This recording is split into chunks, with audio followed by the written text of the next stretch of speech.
Olá pessoal, bem-vindo a uma videoaula aqui, nesse domingo, nesse domingo de quarentena.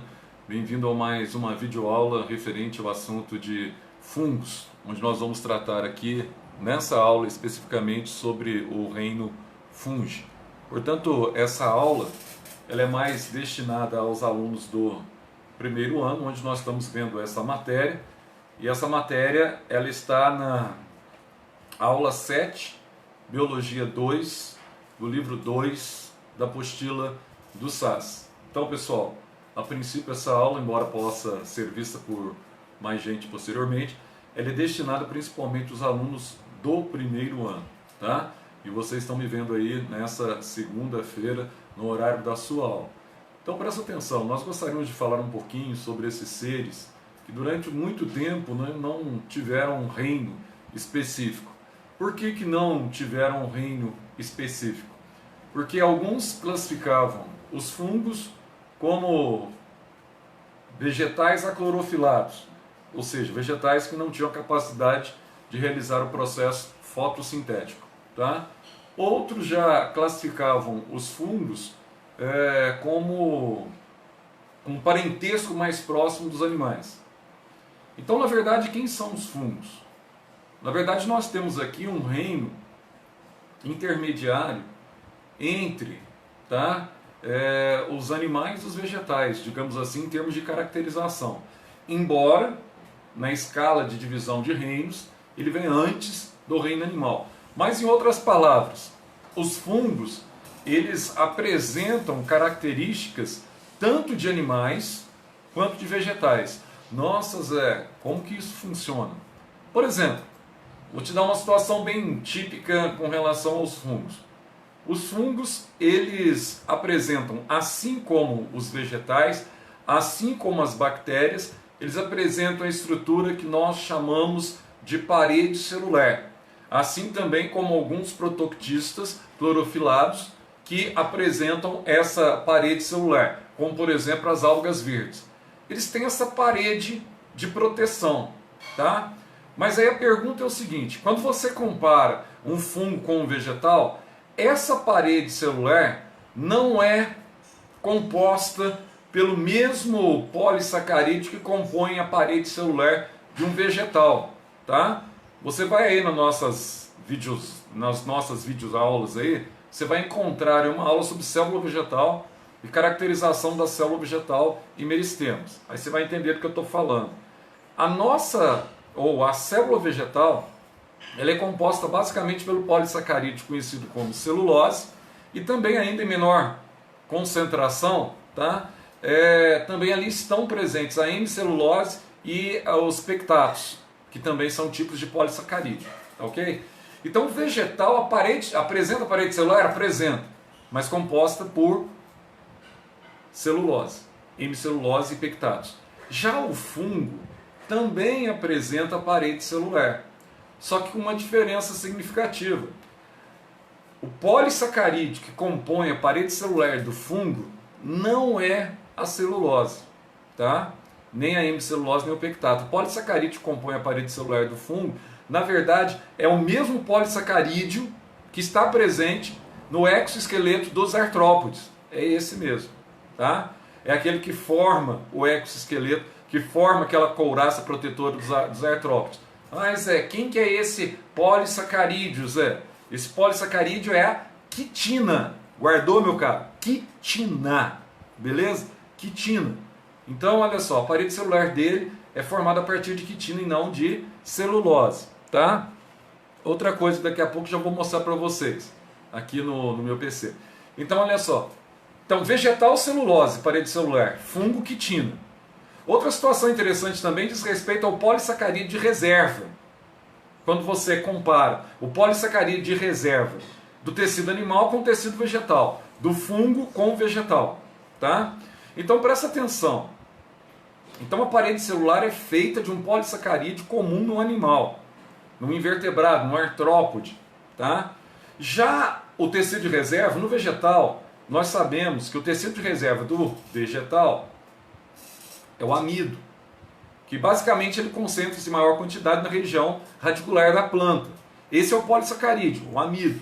Quando você pega também uma extensão caulinar como o tubérculo da planta, você pega, por exemplo, a batata inglesa, você sabe que essa batata ela é rica em polissacarídeo, ela é rica em amido, tá? Porque ali está alocado a reserva nutritiva dessa batata.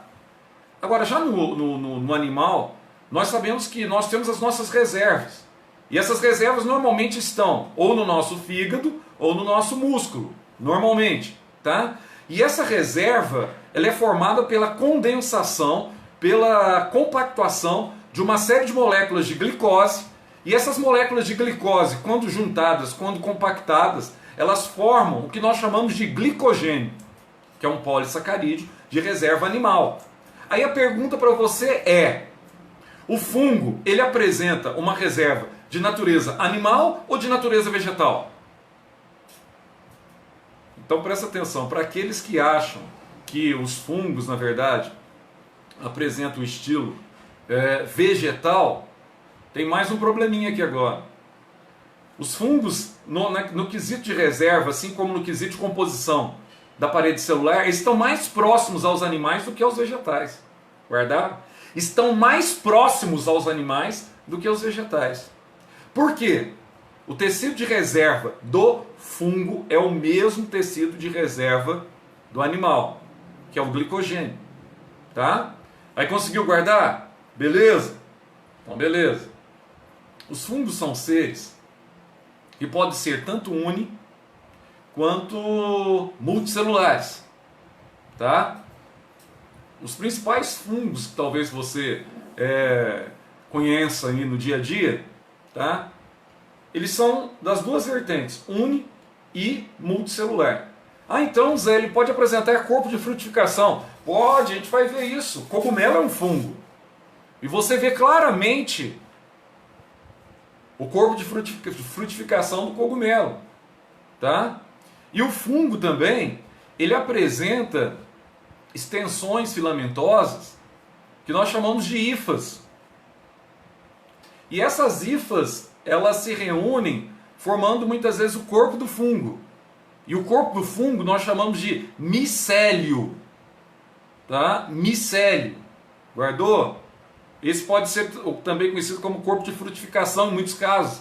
No caso dos indivíduos que compõem esse reino fungi. Tá?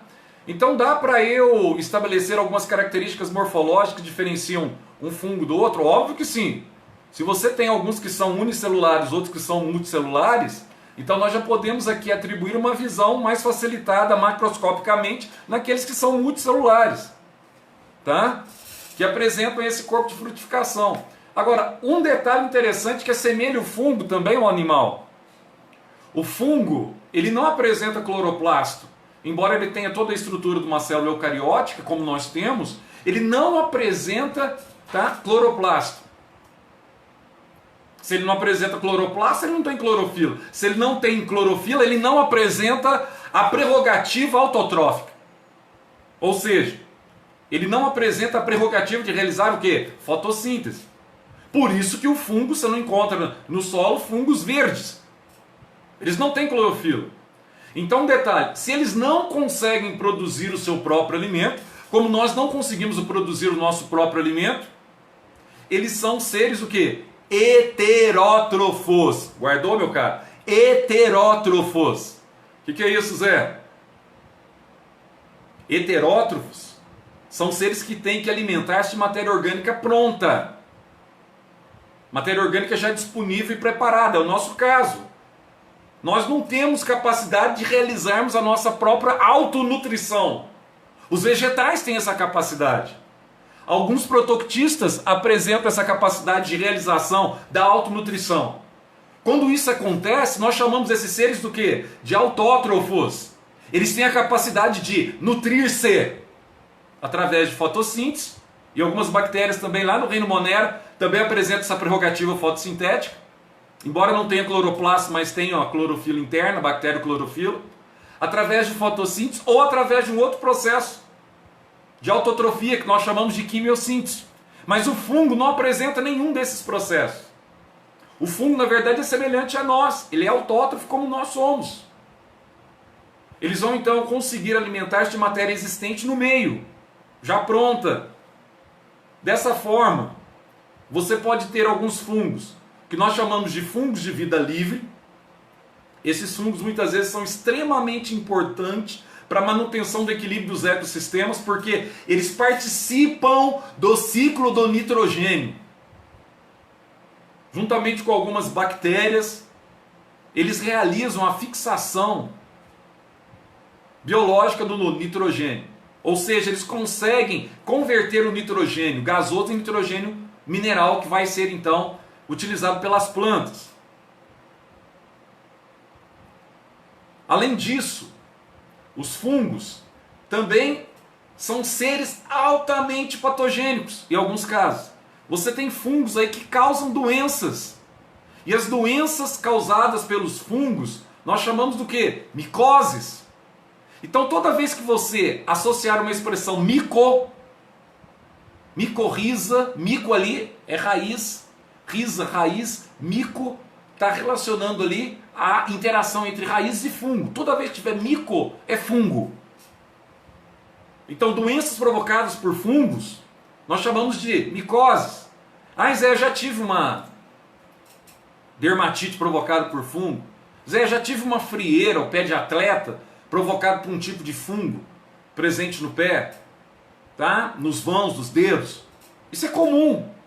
Então essa expressão micose, ela vem de fungo. Então fungos podem ser de vida livre, como esses que participam do ciclo do nitrogênio, podem ser parasitas, provocando doenças inclusive no homem, e podem ser fungos também que provocam doenças nos vegetais. Lembra da sua aula de história? O problema da grande fome da Irlanda no final do século XIX foi provocado por quem? Que devastou as lavouras de batata naquela região. Foi provocada por um fungo específico cujo nome é Phytophthora infestans, que provoca aquela ferrugem na batata. Esse fungo, o Phytophthora, além dele ser parasita, ele tem uma outra característica interessante. Ele é um fungo essencial também que está presente na microfauna. E esse fungo essencial, ele é conhecido como Citridiomiceto. É a principal ou a primeira categoria de fungo que eu gostaria de destacar com vocês. Aliás, hoje, na atualidade, até na presente data, hoje nós estamos no dia 29 de março, de quarentena, né? E assim vamos seguir até quando for necessário. 29 de março de 2020, esse fungo Citridiomiceto, tá? Ele é importante porque ele atua como um decompositor de matéria orgânica. Não esqueçam disso. Agora, alguns biólogos têm uma dificuldade em classificar esse fungo. Por quê? Porque eles têm características de fungo, mas apresentam também características de protozoários, lá do reino protoctista. Ah, Zé, apresenta características de protozoários? Apresentam características de protozoários. Por exemplo, presença de flagelos para seu deslocamento. Igual, por exemplo, o protozoário flagelado, Trypanosoma cruzi, que você conhece tanto, que provoca doença de Chagas ou miocardite chagásica. Tá? Então, ó, em determinadas etapas da vida ele apresenta flagelo. Em outras etapas da vida adulta dele, ele já não apresenta mais flagelos. Mas esses fungos que são decompositores, eu gostaria que você guardasse alguns detalhes interessantes sobre esses fungos. Tá? Ah, Zé, para que eles são importantes? Eles são importantes para realizar o que nós chamamos de reciclagem da matéria. O que é reciclagem da matéria, Zé? Se eu tenho, por exemplo, uma bactéria, se eu tenho, por exemplo, além da bactéria, se eu tenho, por exemplo, num cadáver, tá? Eu tenho fungos atuando, o que nós entendemos como reciclagem da matéria? Você não pode confundir reciclagem da matéria com higienização ambiental. São duas coisas diferentes. Higienização ambiental é aquilo, por exemplo, que é aquela ação ecológica que o urubu faz. Agora, reciclagem da matéria, quando nós falamos em reciclagem da matéria, que a bactéria decompositora, o que o fungo, saprófago ou decompositor, então guarda bem esse nome, fungo decompositor ou saprófago, fungo decompositor ou saprófago, o que ele faz? Ele vai reciclar a matéria. Como que ele vai reciclar a matéria? Ele vai converter a matéria orgânica que está em decomposição em matéria inorgânica. Então, por exemplo, você pega um composto orgânico nitrogenado, por exemplo, bastante comum numa matéria que está em decomposição, glicina. Tá?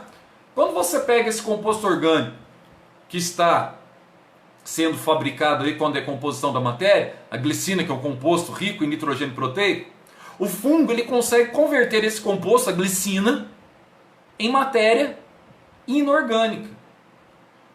Qual matéria inorgânica, Zé? Por exemplo, cálcio e fósforo. Por que ele está convertendo em matéria inorgânica? Qual que é a função prioritária dele converter em matéria inorgânica? A função prioritária é ele disponibilizar essa matéria inorgânica de volta para o solo. E a partir do momento que ele disponibiliza essa matéria de volta para o solo, essa matéria vai ser incorporada no solo e vai ser absorvida pelo sistema reticular das plantas. Aí o produto é reciclado. Então esse conceito de decomposição não é aniquilamento da matéria, é o reaproveitamento da matéria. Isso é reciclagem da matéria. E os fungos decompositores, eles são fundamentais nesse ponto de vista. Além do que, nós temos fungos que estabelecem, então, conexões com outros seres vivos, uma relação benéfica, uma relação íntima, uma relação intrínseca, que nós chamamos essa relação de mutualismo. Zé, que fungo que realiza essa relação de mutualismo? Por exemplo, o fungo que estabelece conexão com os líquens, que formam, melhor dizendo, os líquens. Ele estabelece conexão com algas, que são protoctistas, e formam os líquens. Então existe uma interação entre ambos. O fungo precisa da alga e a alga precisa do fungo. Se separar, os dois morrem. Então nessa interação, a alga realiza a fotossíntese, produz matéria orgânica na forma de açúcar para o fungo, e em contrapartida o fungo absorve água e sais minerais do solo e disponibiliza para a alga.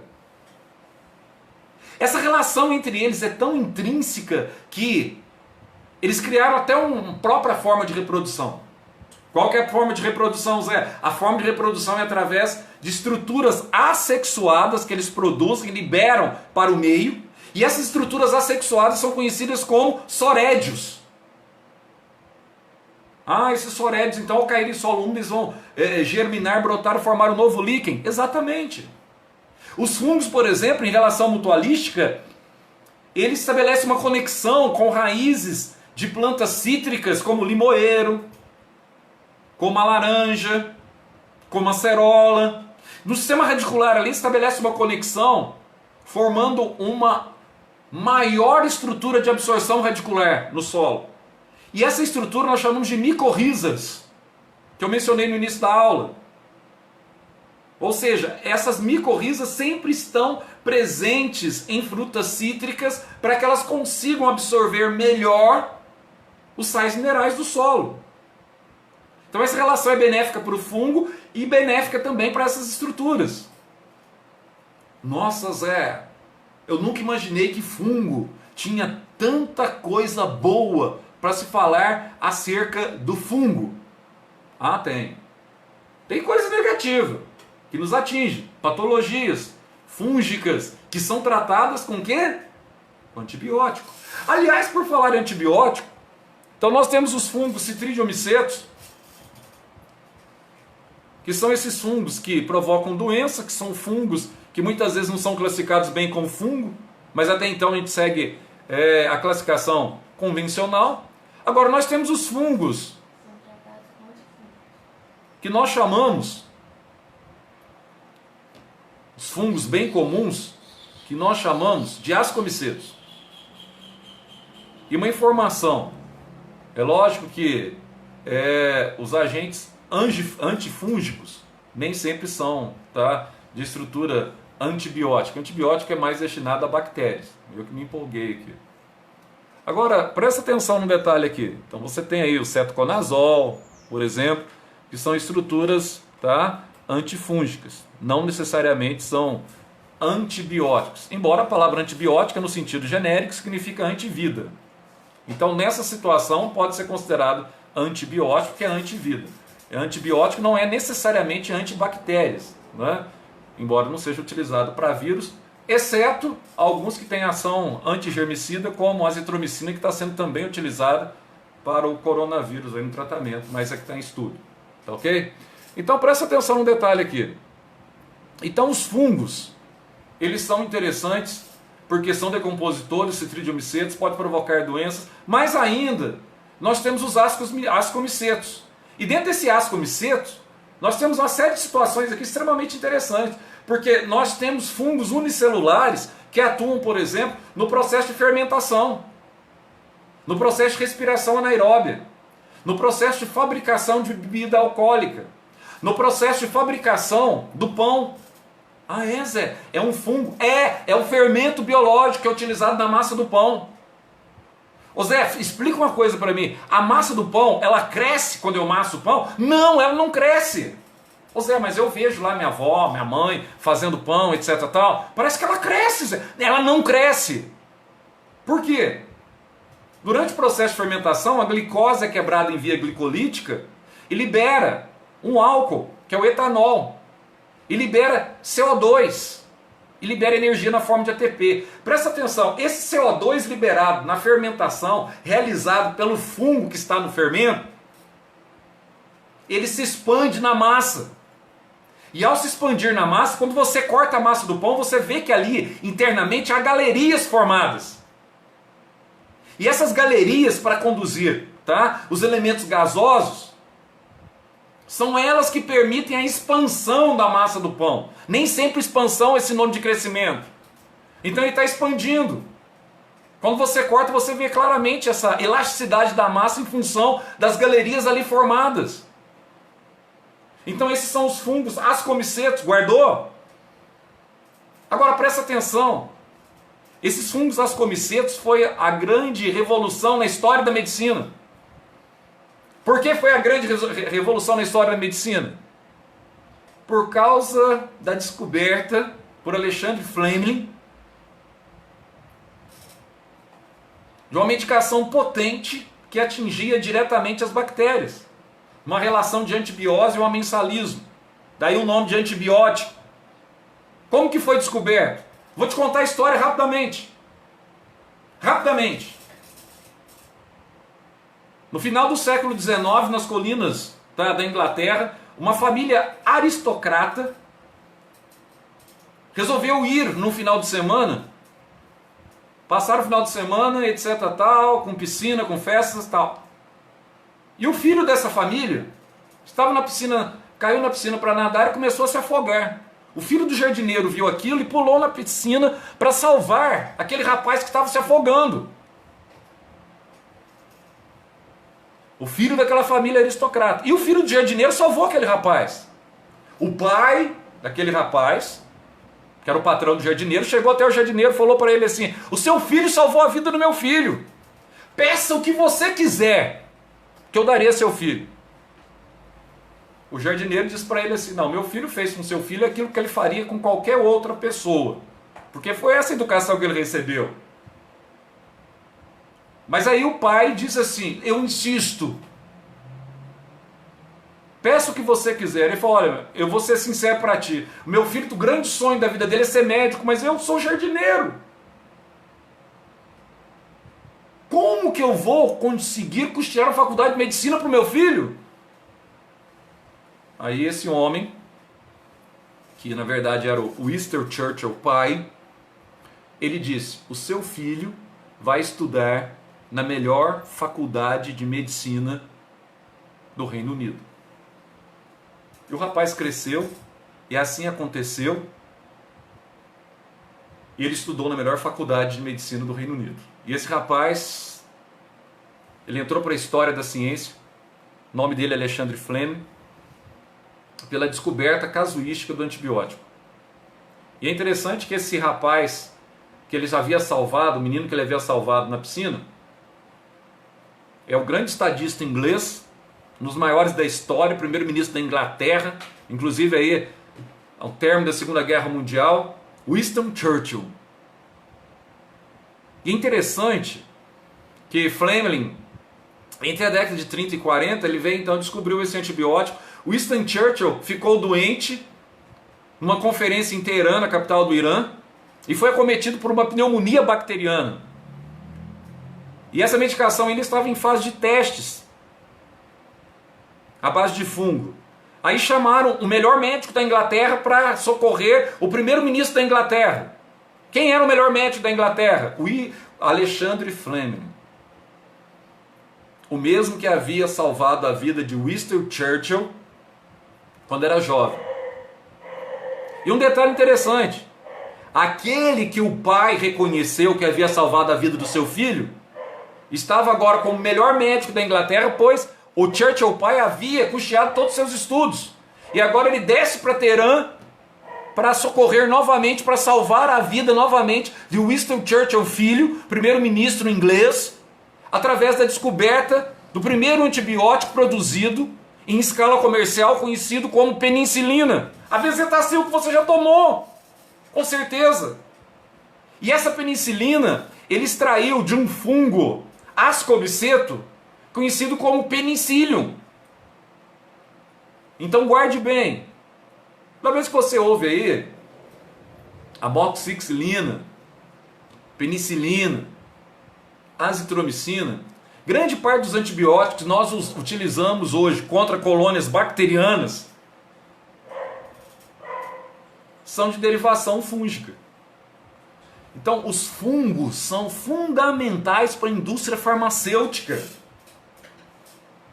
São fundamentais para as indústrias de bebida alcoólica.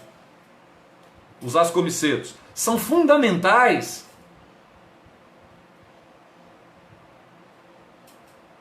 para as padarias, para o consumo nosso de pães, etc. Além desses fungos, você tem aqueles fungos que nós chamamos de fungos formadores de bolor, que são os ficomicetos. Normalmente em locais úmidos eles aparecem, tá? Estão ali presentes e formam aquele bolor. Quem já não viu bolor? Quem já não foi comer alguma coisa que quando quebrou, às vezes estava meio envelhecido e estava embolorado? Então normalmente esses fungos, como por exemplo o Rhizopus nigrans, é um fungo que provoca bolor. Então nós chamamos tanto de zigomicetos, que é o nome mais atual, como ficomicetos, tanto faz. Mas o nome mais atualizado hoje é zigomiceto. E para finalizar, com relação à classificação dos fungos, nós temos ainda os basidiomicetos, dentre os quais você já ouviu falar de drogas alucinógenas feitas por fungos orelha, fungos de orelha de pau, ou também fungos que nós chamamos de fungos de chapéu, que é o cogumelo, por exemplo, que é utilizado alguns fungos esses para fazer chás, e chás alucinógenos. E alguns fungos basidiomicetos também são utilizados, tá, como champignon na culinária. Quem já não comeu aí champignon? Eu não gosto, mas de vez em quando você acaba comendo que está no meio, né? Sou muito chegado, não. Esse sabor azedo, meio azedo, etc. Tal. Não sou chegado, tá? As famosas trufas também, elas são composições que têm derivações fúngicas. Enfim, quem já não teve contato com fungo na sua vida? Acho bem difícil isso não ter acontecido. Portanto, os fungos são agentes extremamente importantes, tá, para o nosso dia a dia. E agora eu gostaria de falar um pouquinho com vocês com relação à reprodução desses fungos. Como é que funciona a reprodução dos fungos? Só para você ter uma ideia aqui, aproveitando já o ascomicetos, que nós já estávamos mencionando anteriormente, eu gostaria que você prestasse atenção como que um ascomiceto ele se reproduz. Eu vou só inverter a tela aqui para você enxergar.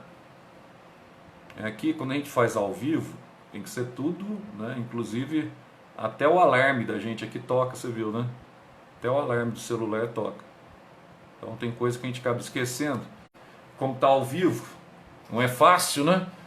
a gente tem que tentar fazer da melhor forma possível para que você coloque na sua cabeça e que você entenda bem aquilo que nós estamos falando, aquilo que nós estamos aqui tentando passar para vocês com uma certa clareza, tá? Olha que interessante. Aqui eu tenho o fungo ascomicete. O que acontece? Esse fungo, ele produz estruturas diferentes aqui, ó, que nós chamamos de hifas. Lembra da hifa que eu falei para vocês? Aqui estão as hifas, ó. Essas hifas aqui, ó, elas apresentam núcleos diferentes. Isso aqui nós não chamamos basicamente de dimorfismo sexual diretamente, mas vai dar para você enxergar aqui a reprodução sexuada de um fungo. Os esporos caíram aqui no chão, as hifas germinaram. Aqui eu tenho essas hifas azuis com essas hifas vermelhas. Tá vendo? Legal, né? Então, olha o que vai acontecer aqui, ó. Vai acontecer um processo interessante que você vai ter aqui, ó, a fusão de hifas em algumas partes do fungo. Então, olha, com essa fusão de hifas, tá? Você vai ter as hifas no mesmo citoplasma celular, a vermelhinha e a azulzinha. Quando isso acontece, dessa fusão ocorrer no mesmo citoplasma celular, nós chamamos esse processo de plasmogamia, tá? Essa fusão, essa troca. Então você tem aqui a plasmogamia. Aí você está vendo aqui, ó, que essas hifas, elas estão crescendo, tá? E algumas delas estão nessa condição, e aqui ela está formando o que nós chamamos de corpo de frutificação desse fungo ascomiceto, que é o ascocarpo, que é o corpo de frutificação, tá? Aí olha o que vai acontecer. Lembra que aqui misturou em algumas hifas, ó, você teve a mistura e formou aqui uma célula dicariótica com 2 núcleos haploides. Antes eu tinha aqui células unicarióticas, tá? Com apenas um núcleo. Agora eu tenho aqui células dicarióticas. E nesses núcleos que estão próximos aqui, ó, pode acontecer então o que nós chamamos de fusão desses núcleos. E na fusão desses núcleos, núcleo vermelho com o núcleo azul, nós vamos ter o processo que nós chamamos aqui, tá, de cariogamia, que é o processo de fusão entre os núcleos que leva então à fecundação. Que no caso aqui nós não chamamos bem de fecundação, porque nós não temos aqui diretamente a sexagem dos núcleos. Nós vamos ter aqui, tá, a fusão desses núcleos através da cariogamia.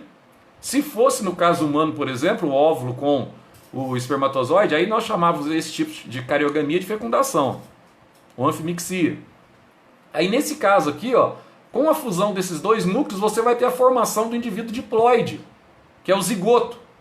Esse zigoto, por sua vez, ele vai sofrer divisão reducional, meiose, tá? Eu tenho uma aula aí no grupo sobre meiose, qualquer coisa, você vai lá na aulinha sobre meiose, vocês verão essa aula mais à frente, mas qualquer dúvida sobre mitose e meiose, tem uma aula no nosso canal aí, tá? Do YouTube. Você vai correndo nessa aula, depois assiste só para você entender. Então, na meiose, uma célula diploide, ela origina 4 células haploides a partir de 2 processos. Meiose 1, que é divisão reducional, forma 2 células haploides. Na meiose 2, que é divisão equacional, essas células se multiplicam, formando 4 células haploides. Então tá aqui. Aí o que vai acontecer com essas células haploides aqui derivadas? Essas células haploides aqui, ó, elas vão sofrer mitose e vão se duplicar. Então eu tinha 4 células aqui, eu passo a ter agora quantas células? 8 células haploides. Tá? E essas 8 células haploides aqui, Zé, o que vai acontecer com essas 8 células? Elas vão se espalhar por todo o substrato úmido aqui, normalmente é um substrato, uma casca de uma árvore, uma raiz de uma árvore, ou de um solo. Ela vai aqui, ó, se distribuir aqui, vai germinar. E quando ela germina, ela vai formar aqui o que a gente chama de corpo de frutificação do fungo, tá? Vai dar origem a um novo fungo, tá? Então, só um detalhe, essas células haploides, tá, que vai formar esse corpo de frutificação, tá? Elas são derivadas de processo meiótico. Não se esqueçam disso. Aí, olha, se espalharam no substrato adequado, germinaram, formaram um micélio, né, germinativo, a partir de quem? A partir desses tipos de esporos, que são células vegetativas especiais, que a gente chama de ascósporos. Tá? Aí, esse corpo aqui vai produzir hifas, que está aqui, ó, hifas diferentes, com núcleos diferentes, que vão se fundir, formar células dicarióticas, com 2 núcleos, que por sua vez vão se fundir, formando zigotos, sofrendo meiose e assim por diante. Aí você tem aqui, tá, a forma de reprodução de um fungo. Aqui eu vou ter também, tá, do fungo Basidium miceto, a forma de reprodução basicamente é a mesma. Deixa que você entenda esse processo de cariogamia, da formação aqui dos corpos de frutificação. O único nome que vai mudar aqui, os esporos aqui chama basidiósporos, lá chama ascósporos, tá? Porque ascomiceta aqui é Basidium miceto. Então aqui você vai ter os núcleos haploides se fundindo também, tá? Aqui você tem a junção, na plasmogamia, você tem a junção aqui das hifas, hifa negativo e positivo, para mostrar aqui os tipos de núcleos diferentes herdados, até que sofra meiose aqui e forme os núcleos haploides, que são os esporos que vão germinar para formar novas hifas, que vai então crescer para formar um corpo de frutificação. Tá? Então, olha só, e aqui também eu vou ter o ciclo de um zigomiceto. Também não vai mudar muito, a diferença aqui é que ele se parece bastante com o vegetal, porque os esporos aqui eles são internos, né? Ele forma uma espécie de esporângio aqui igual ao vegetal, e os esporos posteriormente eles são liberados a partir desses esporângios. Você está vendo aqui, tá? Mas quem vai fabricar todo esse processo de cariogamia, formando os núcleos aqui diploides que sofrem meiose, tá? Que vai liberar para o meio externo a partir do esporângio, vai liberar os esporos, etc. tal, tá? No mesmo processo, quem vai fazer isso aqui, a meiose haploide, a meiose produzindo células haploides, quem vai fazer tudo isso aqui, ó, é o ciclo reprodutor que é parecido com os demais fungos, tá? Não muda muito, tá ok?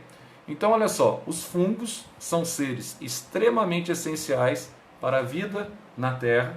Eles não são vegetais, eles têm bastante particularidades, tá? Que parece com animais, mas eles também não são animais. Beleza, pessoal? Guarda essa aula com carinho, assista essa aula, faça as suas devidas anotações e acompanhe também na sua apostila, que você vai ter ali um material que tem bastante ilustração com relação àquilo que nós acabamos de falar aqui nessa aula. Forte abraço, tá? Descanso a todos e que todos continuem aí, tá? Aguardando essa quarentena para que quando nós voltarmos, nós possamos voltar com todo o pique. Até mais, abração.